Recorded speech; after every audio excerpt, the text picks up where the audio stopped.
हरि हरि दत्तवन तोड़े गेलिए सीतावन बगिया रे हरि हरि हरि दत्तवन तोड़े गेलिए सीतावन बगिया रे हरि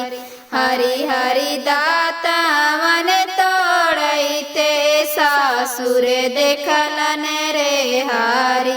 हरि हरि आई गेलन सासुर जी ने अरवा रे हरि हरि हरि सासुर जी के संगवाना हम जयबै रे हरि हरि हरि राहे बाटे घुघवा तनबै रे हरि हरि हरि राहे बाटे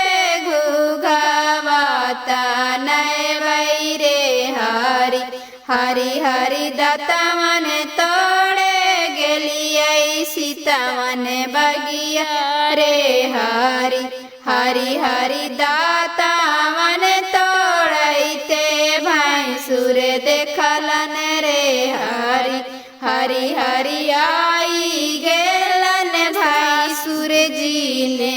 अरवा रे हरि हरि हरि आई गेलन भैंसुर जी ने अरवा रे हरि हरि हरि भैंसुर जी के संगवाना हम जयबै रे हरि हरि हरि रामे ठाइया छुआ छूत मानय तन रे हरि हरि हरि रामे ठाइया छुआ छूत मानय तन रे हरि हरि हरि दत्तवन तो